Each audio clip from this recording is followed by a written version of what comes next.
kita sekalian dijadikan ahli yang pandai menjalin silaturahim dengan siapapun, kapanpun, dimanapun, dalam keadaan apapun, tentunya dengan memanfaatkan potensi diri dan kompetensi diri, sehingga pada saatnya kita mendapatkan ilmu yang bermanfaat, rezeki yang barokah dan thayyibah, dan dijadikannya kita mendapatkan keberkahan dari sisa umur kita, dan kita diwafatkan husnul khatimah, wafat dalam keadaan kesalehan, dan mudah-mudahan dimasukkan ke dalam kelompok abdinya Allah, dimasukkan ke dalam surganya, dijauhkan dari api nerakanya. Allahumma shalli ala sayyidina Muhammad wa ala ali sayyidina Muhammad.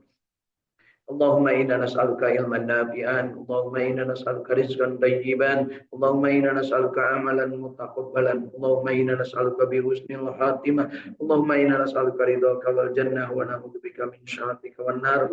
Allahumma innaka afuwwun karim tuhibbul afwa fa'fu anna ya karim. Allahumma rabbana taqabbal minna innaka antas samiul alim wa tub alaina innaka antat tawwabur rahim. Rabbana atina fid dunya hasanah wa fil akhirati hasanah wa qina adzabannar. Subhana rabbika rabbil izzati amma yasifun wa salamun alal mursalin walhamdulillahi rabbil alamin. Nas'aluka al-ijabah bil barakah al-Fatihah. A'udzu billahi minas syaitonir rajim. Bismillahirrahmanirrahim. Alhamdulillahi rabbil alamin. Ar-Rahmanir Rahim. Maliki yaumiddin. Iyyaka na'budu wa iyyaka nasta'in. Ihdinas siratal mustaqim. Siratal ladzina an'amta 'alaihim ghairil maghdubi 'alaihim waladdallin. Mari bacaan suratul Fatihah kita tiupkan ke telapak tangan kita, sertakan dengan bersolawat kepada Nabi Muhammad SAW, dan usapkan ke seluruh tubuh kita dari ujung rambut sampai ujung kaki, berharap mendapatkan berkah, mendapatkan keberkahan dari apa yang kita baca, dan kita bersihkan jiwa-jiwa kita, diri-diri kita dengan izin Allah Subhanahu wa Ta'ala. Allahumma shalli ala sayyidina Muhammad wa ala ali sayyidina Muhammad.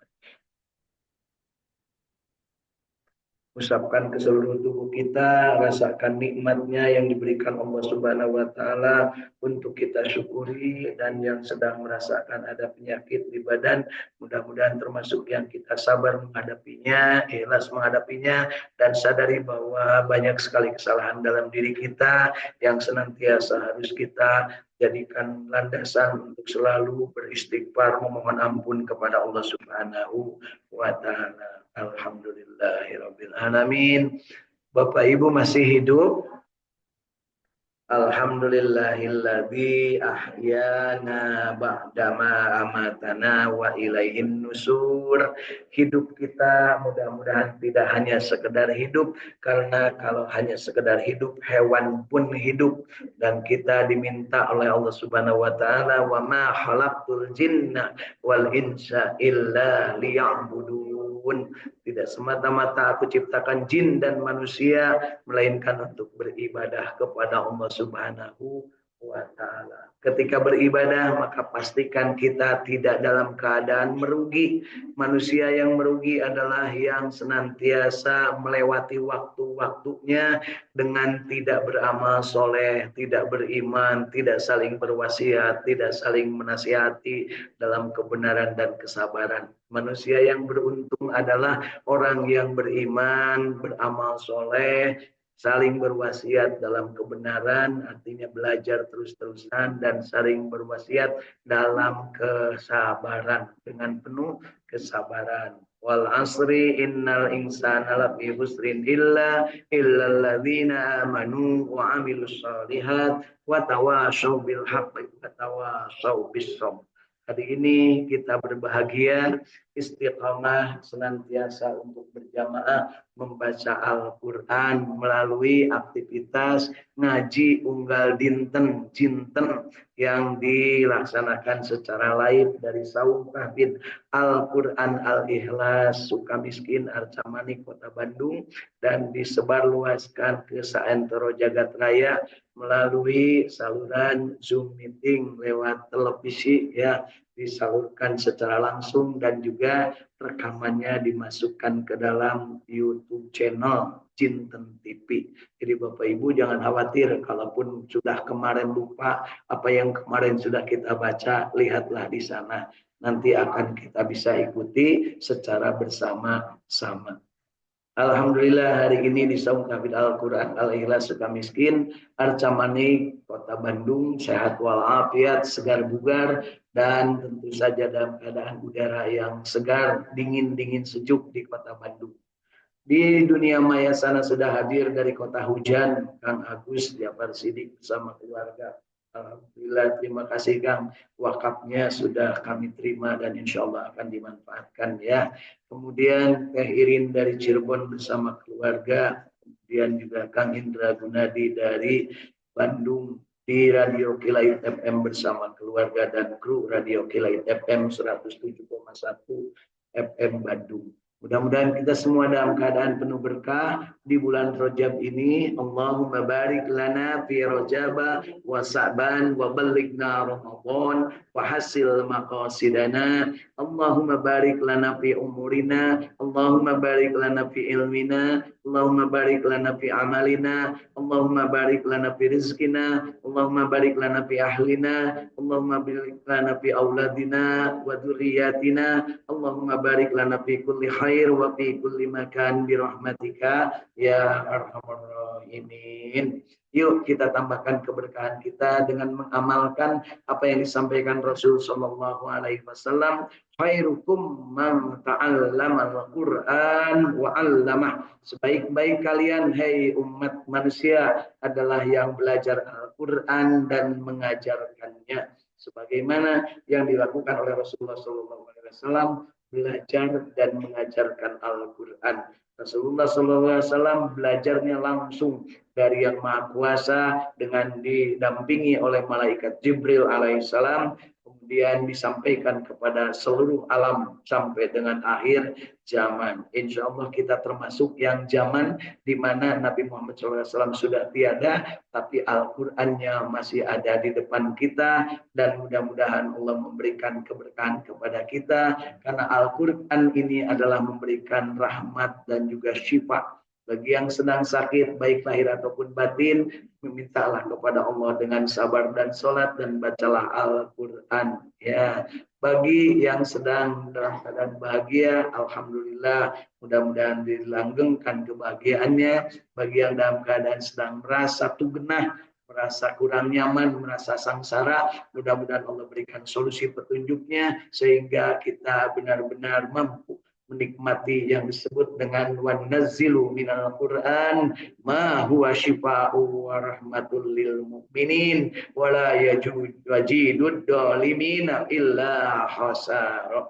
Mudah-mudahan kita termasuk orang yang beriman dan kita memastikan dalam keadaan istiqamah di jalan Allah Subhanahu wa taala. Yuk kita getarkan kalbu kita, raditu billahi robba wa bil islami dina wa bi Muhammadin nabiyya wa rasula rabbi zidni ilma warzuqni rahmah.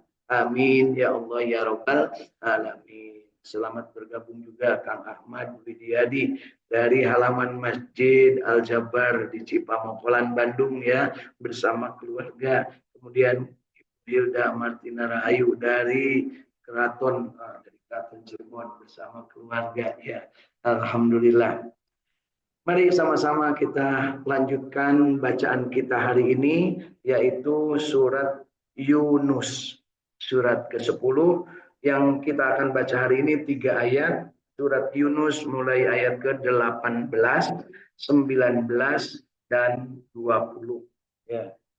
18, 19, dan 20. 3 ayat, mudah-mudahan Allah berikan rahmat kepada kita, petunjuknya, bimbingannya, sehingga kita membacanya dalam keadaan benar, mendapat pemahaman yang benar, mampu mengamalkan secara benar, menikmatinya dengan penuh kebenaran, dan kita mampu menyebarluaskan, memviralkan, mendakwahkan secara benar. Mari kita sama-sama. A'udzu billahi minasyaitonir rajim.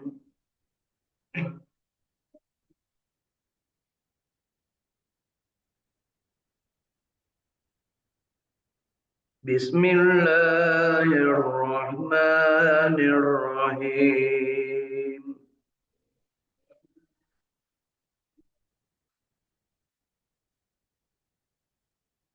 Surat Yunus ayat ke-18. Wa ya'buduna min dunillahi ma la yadurruhum wa la yanfa'uhum wa yaquluna haula.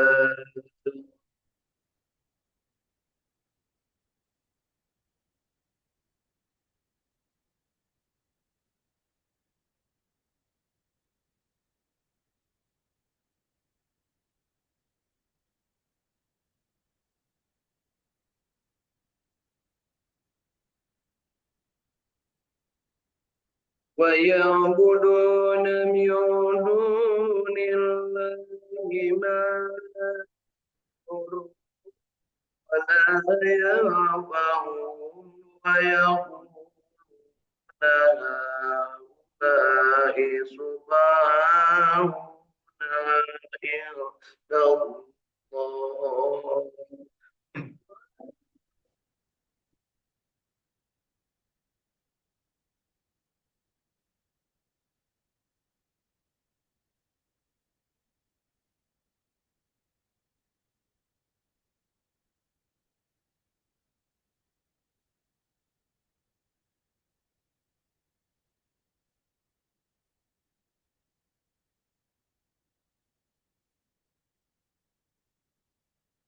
قل أتنبئون الله بما لا يعلم في السماوات ولا في الأرض.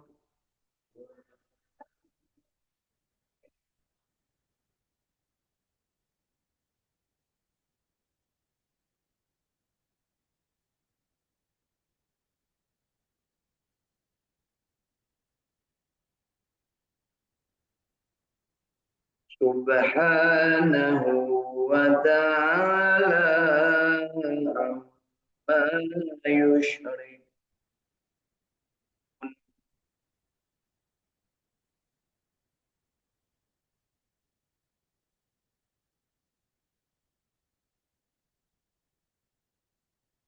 Dan mereka beribadah selain daripada Allah, apa yang tidak dapat mendatangkan kemudaratan kepada mereka dan tidak pula kemanfaatan. Mereka dalam hal ini adalah orang-orang kafir yang waktu itu adalah di sekitaran Makkah, Madinah, yang di dalamnya terdapat kelakuan-kelakuan mereka yang beribadah. Beribadah itu menyembah selain kepada Allah, yaitu kepada sesuatu yang tidak dapat mendatangkan kemudaratan dan juga kemanfaatan. Itulah yang namanya berhala. Ya, tidak datangkan kemanfaatan dan tidak datangkan kemudaratan. Artinya si berhala itu mau disembah mau enggak, sebenarnya dia enggak bisa berbuat apa-apa. Nah, kejadian ini tentunya kita mengingatkan di zaman Nabi Ibrahim alaihissalam juga seperti itu. Sampai Nabi Ibrahim pernah menjelaskan kepada Namrud, raja yang zalim saat itu, menjelaskan bahwa namanya berhala itu tidak bisa memberi mudarat dan tidak bisa memberi manfaat. Nah, sampai-sampai Nabi Ibrahim kemudian divonis untuk dibakar hidup-hidup. Nah, ketika zaman Rasulullah SAW, kelakuan itu masih ada. Mereka menyembah patung-patung berhala, bahkan menyembah patung dan berhala itu di pipir Ka'bah, di halaman Ka'bah, sekelilingnya itu penuh dengan berhala-berhala. Dan termasuk di dalam Ka'bah sendiri ada berhala yang besar, katanya namanya Hubban, ada juga yang namanya Uja, Lata, Manat. Nah, itulah berhala-berhala yang terkenal. Yang tidak terkenalnya banyak, jumlahnya ada 360. Konon kabarnya begitu. Saya percaya aja karena waktu itu saya nggak dihitung dan saya juga nggak ngitung, Bu, ya. Jangan protes ke saya kalau seandainya masa iya Pak Om 360, bukankah waktu itu yang satu udah hilang berarti 359 mangga ya. Yang pasti bahwa manusia-manusia saat itu beribadah selain kepada Allah. Artinya ada yang beribadah kepada Allah, ada yang menganggap Allah sebagai Tuhan. Tetapi penyembahan meminta tolongnya bukan kepada Allah.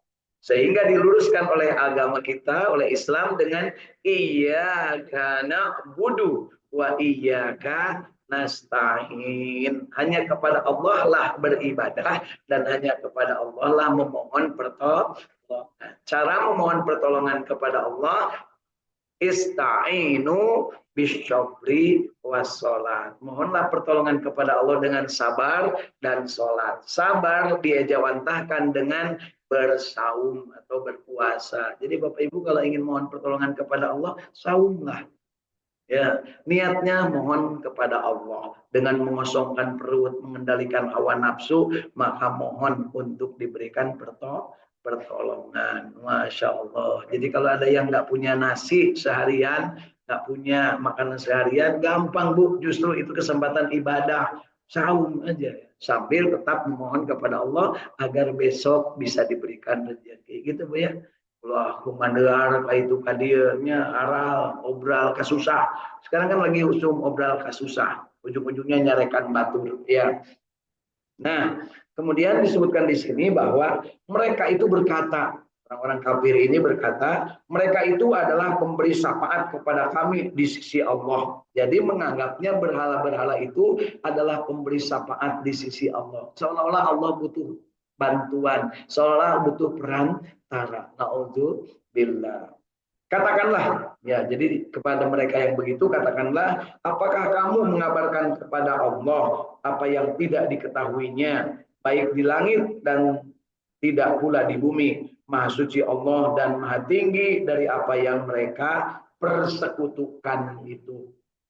Jadi kita berlindung kepada Allah bahwa Allah itu tidak butuh bantuan, Allah itu tidak butuh syafaat, dan Allah tidak butuh teman untuk memberikan bantuan pertolongan kepada umat, kepada manusia. Ya, jelas Bapak Ibu? Iyyaka na'budu wa iyyaka nasta'in. Semua selain Allah adalah makhluk dan tidak ada yang bisa menyaingi Allah. Sementara mereka menganggap bahwa ada Tuhan selain Allah dan mereka menyembah kepada selain Allah, bahkan mereka minta pertolongan kepada selain Allah. Na'udzubillah. Yuk kita lanjutkan ke ayat ke-19. وَمَا كَانَ النَّاسُ إِلَّا أُمَّةً وَاحِدَةً فَاخْتَلَفُوا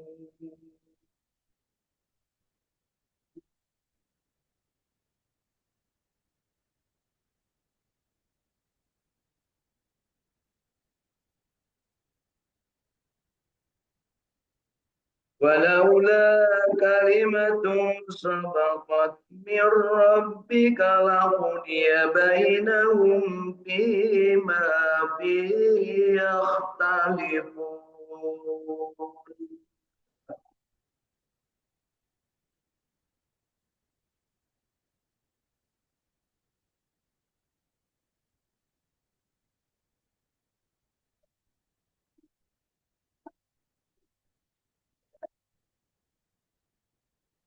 ويقولون لولا أنزل عليه آية من ربه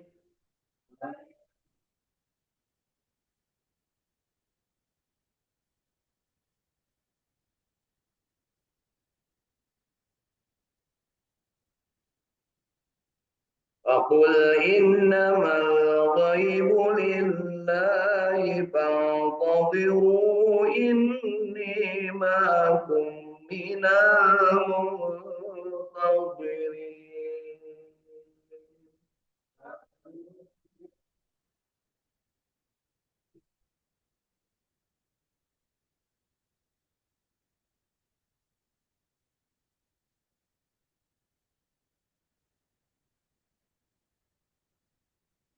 Sadaqallahul azim.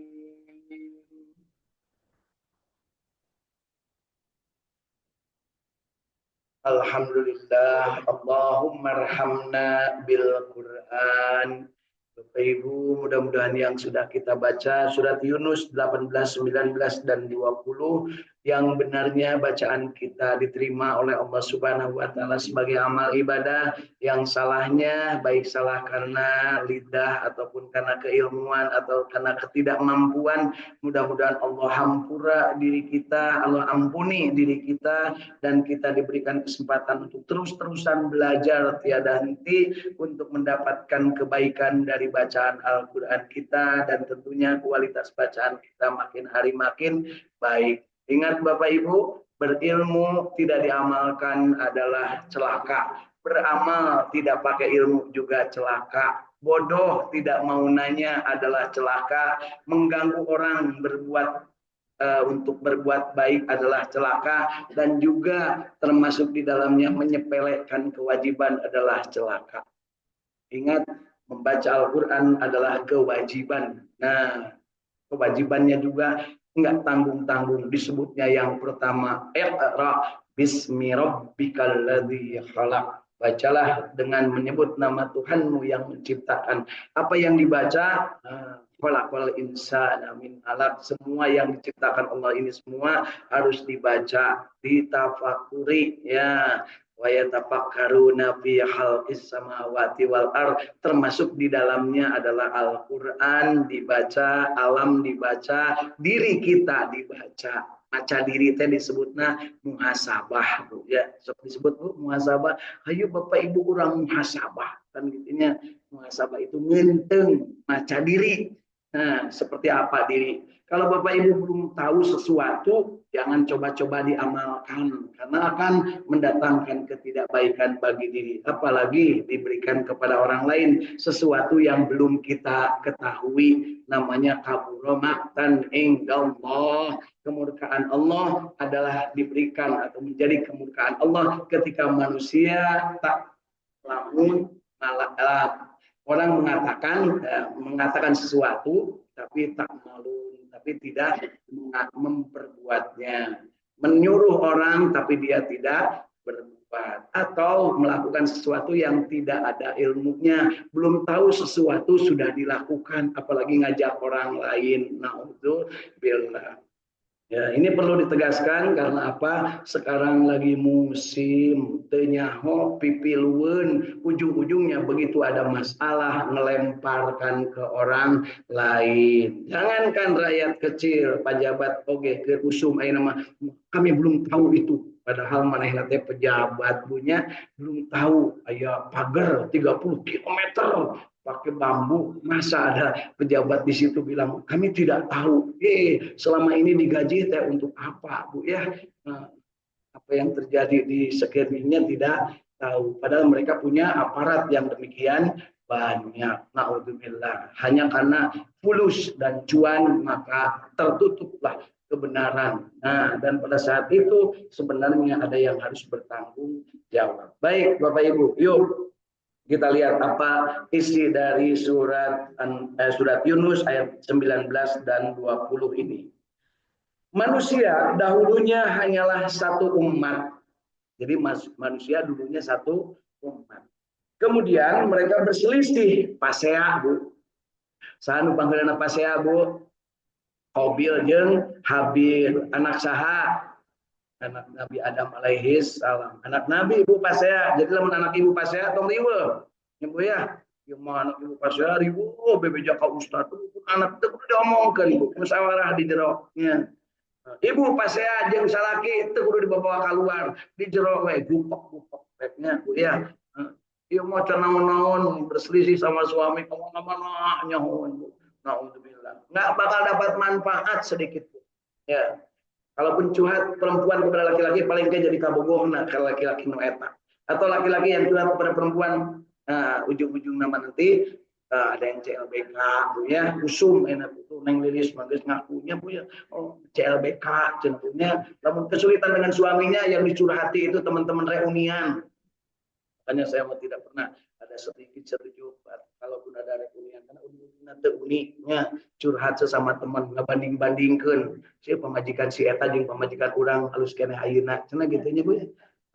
Ya, baik. Jadi di sini disebutkan manusia dahulunya hanyalah satu umat, kemudian mereka berselisih. Kalau tidaklah karena suatu ketetapan yang telah ada dari Tuhanmu dahulu, pastilah telah diberi keputusan di antara mereka tentang apa yang mereka perselisihkan itu. Ingat Bapak, Ibu, Allah Subhanahu wa taala menciptakan manusia itu dan mengilhamkan ke dalam dirinya fa'alhamaha fujuraha wa taqwaha, untuk berbuat fujur atau berbuat takwa. Nah, pada saat itu manusia masing-masing memanfaatkan itu, kemudian satu dengan yang lain berselisih. Dan kalau Allah mau perselisihan selesai, pasti selesai. Tapi Allah sudah berjanji kepada dirinya sendiri, kepada Allah sendiri, bahwa akan aku biarkan manusia hidup dengan keadaan yang sebenarnya mereka itu diberikan modalnya, yaitu diilhamkan fujur dan takwa. Silakan manfaatnya. Dari Bapak Ibu juga mau berdamai dengan seseorang, mau berselisih, itu terserah. Terus kenapa tidak diputuskan langsung di dunia bahwa akan beres? Tidak, karena akan masing-masing diminta pertanggungjawaban nanti di yaumul kiamat, di saat hisab. Satu dengan yang lain akan ditimbang amalnya, siapa yang berbuat baik, siapa yang tidak berbuat baik, siapa yang memanfaatkan potensi dan siapa yang enggak, masing-masing akan mendapatkan konsekuensinya, termasuk interaksi dengan manusia yang lainnya. Ke ayat 20-nya. Dan mereka berkata, mengapa tidak diturunkan kepadanya? Maksudnya kepada Nabi Muhammad suatu keterangan mukjizat yang dari Tuhannya. Maka katakanlah, sesungguhnya yang gaib itu kepunyaan Allah, sebab itu tunggu sajalah olehmu, sesungguhnya aku bersamamu, termasuk orang-orang yang menunggu. Jadi mereka itu, orang-orang kafir itu inginnya, katanya, kalau seandainya aku ini dolim, maka mana? Perlihatkan kepadaku, kira-kira gitu, nantang mereka. Tapi kata Rasul, aku menginginkan karena aku ini adalah rahmatan lil alamin, tidak ada umatku yang diazab Allah. Jadi nanti kepada kita harus sadar bahwa umat Nabi Muhammad ini tidak akan diazab. Jadi kalau sekarang ada yang merasa diazab, katakanlah berarti tidak ada keimanan kepada Nabi Muhammad SAW. Dan jangan lupa Rasulullah memberikan kesempatan kepada kita. Seandainya kamu merasa ada ujian yang berat, ada yang merasa sesuatu yang tidak bisa diatasi, maka jangan menganggap itu azab Allah, tapi anggap itu ujian atau cobaan. Sehingga segera beristighfar. Wasari'u ila maghfiratin min rabbikum wa jannatin arduha samawati wal ardh uiddat lil muttaqin. Kita inginnya menjadi orang muttaqin karena Allah menurunkan dzalikal kitabul la raiba fihi hudal lil muttaqin. Gitu Bu ya. Jelas. Jadi jangan sampai merasa kita ini diazab. Karena Rasul sudah meminta kepada Allah, ya Allah, umatku jangan azab seperti umat-umat sebelumku. Ya, kalau umat sebelum Nabi memang sebelum Nabi Muhammad SAW memang diazab. Kaum Nabi Soleh dimusnahkan, Nabi Lut kaumnya yang bandel dimusnahkan, kaum Nabi Nuh yang bandel dimusnahkan, kaum Nabi Musa ditenggelamkan. Ya, begitu. Kaum Nabi siapa lagi? Kaum Nabi Shu'aib, kaum Nabi Hud. Ya, kaum Nabi Muhammad tidak akan diazab. Ya, karena apa? Allah mengabulkan doa Rasul SAW. Jadi jangan sampai kita merasa diazab. Terjadi di Pekalongan sekarang, berapa orang tuh yang meninggal tuh ya? Bukan azab Allah, itu adalah ujian bagi orang yang beriman. Bagi yang meninggal udah jelas-jelas syahid. Kalau meninggal karena kebanjiran, meninggal karena kena istilahnya banjir atau longsor atau kebakaran, syahid itu Bu. Kata Rasulullah SAW, asal iman tentunya ya. Kalau tukang lacur meninggal tempat pelacuran tetap baik. Tentang syahid, nggak sesuai cenah itu sebenarnya pae ulah ya. Nah, kemudian ada kebakaran di mana-mana Bu terjadi, masya Allah. Ada banjir juga di mana-mana terjadi, ya. Dan jangan sampai menganggap itu azab. Hati-hati ya mulut kita. Karena apa? Rasul juga sudah memberikan pedoman kepada kita. Umatku sudah dimintakan kepada Allah untuk mendapatkan rahmat. Yang jadi masalah rahmat itu adalah nyampe ke dalam diri kita atau tidak. Ya, kalau nyampe kepada diri kita, musibah apapun tidak akan menganggap sebagai azab Allah, tapi ya Allah ini ujian bagi kami, ini cobaan bagi kami. Beda nggak azab ujian dan cobaan? Beda. Ya. Kalau azab karena kebencian Allah, azab karena perilaku dia dan Allah sudah memberikan apa namanya konsekuensinya. Tapi kalau ujian dan cobaan justru karena kasih sayang Allah diberikan kesempatan. Jadi ibu namun merasa tuh kena banyak kasusah dengan istri begini, dengan suami gini, dengan anak ini. Alhamdulillah ya Allah kedepuk sujud wa nazzilu minal Qur'an ma huwa syifa wa rahmatul lil mu'minin. Ya, itu janji Allah akan memberikan kecerahan hidup, ya, yang namanya hidup dalam keadaan hurif, ya, menjadi orang yang akan selalu bersyukur ketika mendapat nikmat, bersabar ketika mendapat ujian, segera bertobat kepada Allah, beristighfar ketika merasa berbuat dosa, dan selalu ikhlas menghambakan diri kepada Allah. Ma fi qalbi ghairullah, insya Allah. Yuk kita syukuri hari ini kita masih hidup dan kita bersabar atas keadaan kita, senantiasa beristighfar ketika berbuat dosa, mumpung di bulan Rajab, astagfirullahaladzim yang banyak.